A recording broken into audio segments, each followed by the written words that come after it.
I'm Paulina Leiser, producer of Focus Today. Thank you for watching this video, and make sure to check our other videos at theDove.us.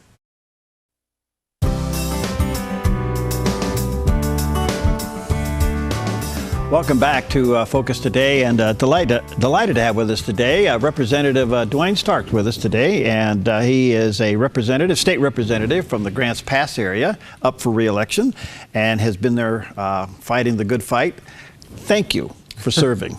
Well, thanks for having me on, and it's you an said honor something to before serve. we went on the air. He says at times you're bipolar, and You have to be. You know, the pace. You can have one moment where everything's going perfect, and then the next moment you're just appalled by what's passing.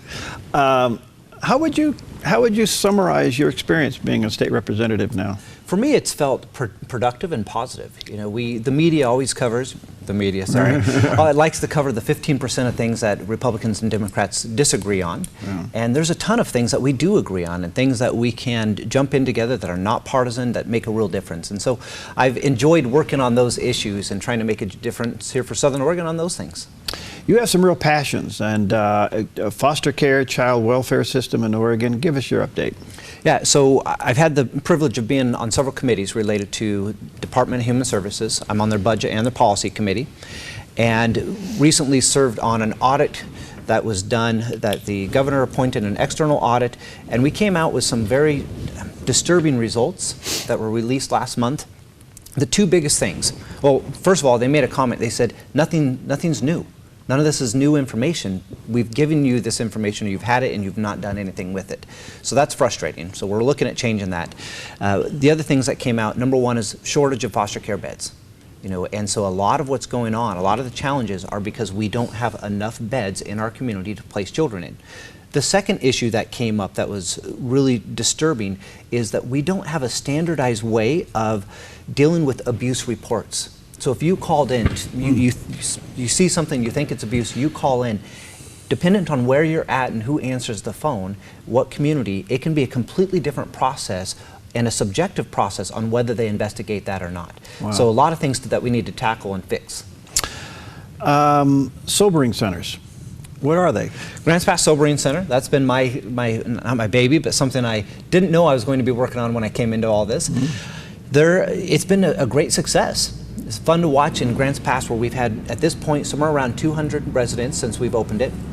And it's an independent model. It's a new model where, you know, they're not directly connected to the detox centers, and so it's a private-public partnership working really well. It has cut back on the amount of professional vagrantism, the number of professional vagrants in the community, because there is a consequence for being so intoxicated that you're a danger. And it's nice to be able to help people in that hour of need.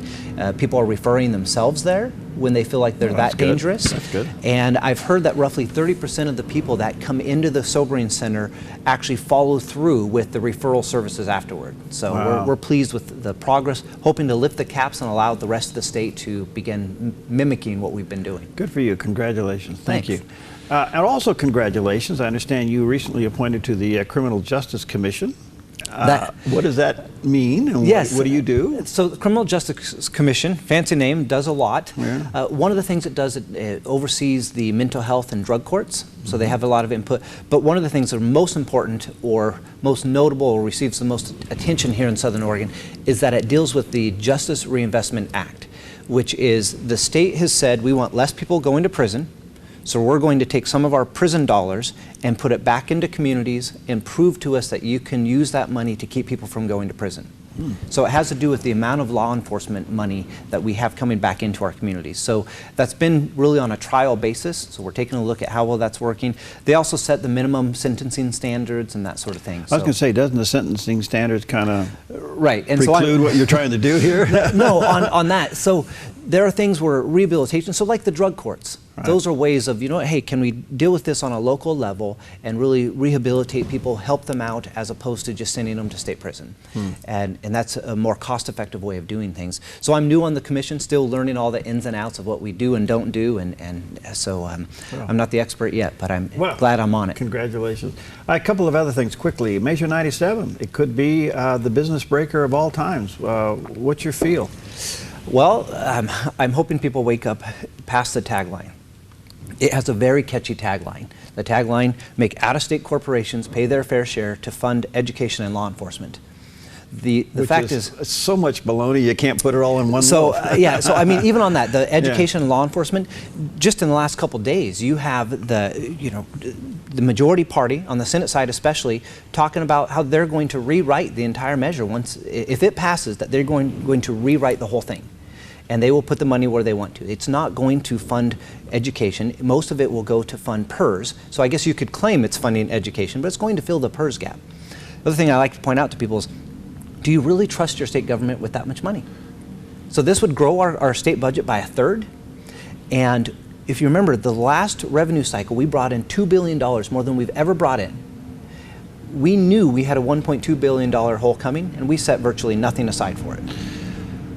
Well, the real thing about Measure 97 is that it will drive some big businesses out. I mean, you're talking businesses that are high volume, low margins. Right. Auto dealers, grocery stores, et cetera. They got a lot of dollars to go through. They're not making a lot of money.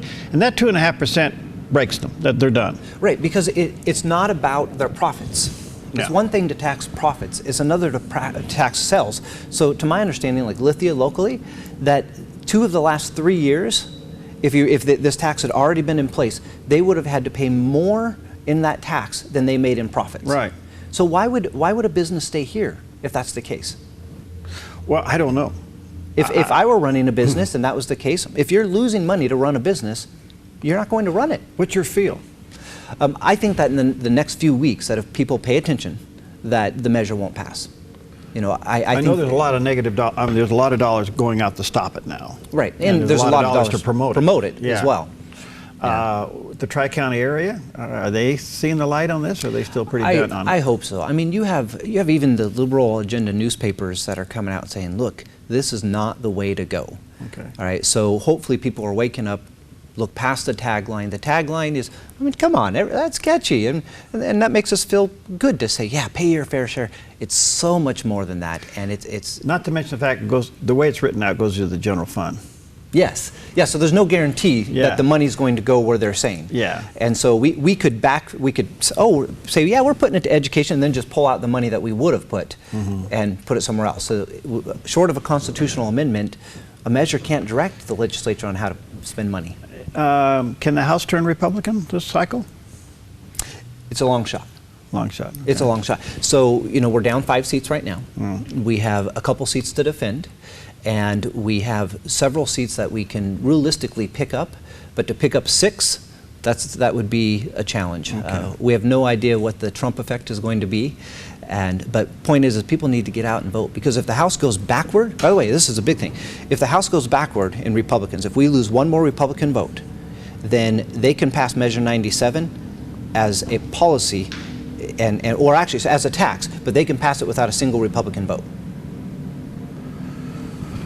So I never heard that one. They're one vote away. Scary. Yes, the House is 1 vote away from them having a supermajority, and then they would not need a Republican vote. I would to pass imagine a the tax. Republican caucus in the House is working hard to prevent that. Oh, we're working very hard. And Okay. So we need people to get involved. Okay. How do you like the way the budgeting process is handled? Oh, I hate it. Okay, you got anything else to say? Yeah, I was so excited to be appointed to a budget committee. Yeah. I had no idea that it's really the co-chairs that hold the entire purse strings. So the co-chairs sit down with the governor's budget, and they decide this is what we are and aren't going to do. They divvy that up to the subcommittees, and then the subcommittee co-chairs decide how much they do or don't want to involve the rest of the committee. So my involvement outside this last session, outside of actually being in on the committee hearings and asking agencies questions, as far as making the decisions, my involvement as part of that committee, and I wanted to be involved, was I received one email that said, "What's important to you this cycle?" During the whole time? Yeah. So in 2015, we were told in my budget committee to cut $140 million. Same thing, one email saying, "What's important to you?"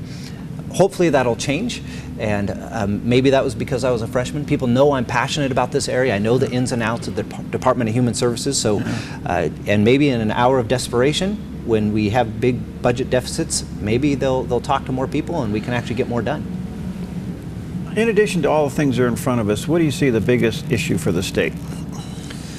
The biggest issue for the state. I mean, we got ODOT that's got problems. We got the threat of 97 coming in over the top of us. There's always this argument that schools need more money. There's Health and Human Services that always wants more money. So this might be too generic for what you want, but Okay. I'm fearing that my generation is going to be the generation that watches us lose freedom and liberty in Oregon. And the reason is that the far left agenda that is running rampant in our building with one-party rule is going to the point where they say, look, they think that you and I can no longer make our own decisions, that we're not personally responsible, that the state is responsible for us. They want a cradle to grave type, I mean, everything from conception to early termination of life they want to be involved in. Everything about how businesses are run and the micromanaging of what you and I don't do. You realize in 2015 they passed a bill that is going to require employers to automatically enroll you into a state retirement plan. Now you can opt out, but it's because they believe that we can't make our own decisions and we're no longer responsible for the risks of making our own decisions and saving. And they say, well, people can't take care of themselves, the state has to. That's the biggest. So I know that's broad, but we are on a fast track toward that, to where the state is the socialist state of Oregon. Do you sense, and I'll have to end it with this one, do you sense that there might be a political pushback in Oregon like there is nationally? That we're tired of what stuff that you just said, that we can't have government dictating even the oxygen that we breathe? I think here in Southern Oregon, we are definitely pushing back on that. Yeah. We like our air. I don't know in Portland right now. I lived there about 8-9 years ago, so it's been a while. I don't know what the climate's happening, and we'll find out in November, because hopefully people will come out and voice and say enough is enough. We need balance. We need to restore that. We need constitutional values. We need freedom, personal responsibility. These are things that we need to restore, and we're losing. All right, Representative Duane Stark. Website? Oh, www.duanestark.org. DuaneStark.org. Good. Yeah. Best of luck to you. All right. Thanks for coming Thanks for having me on. All right, we'll be right back.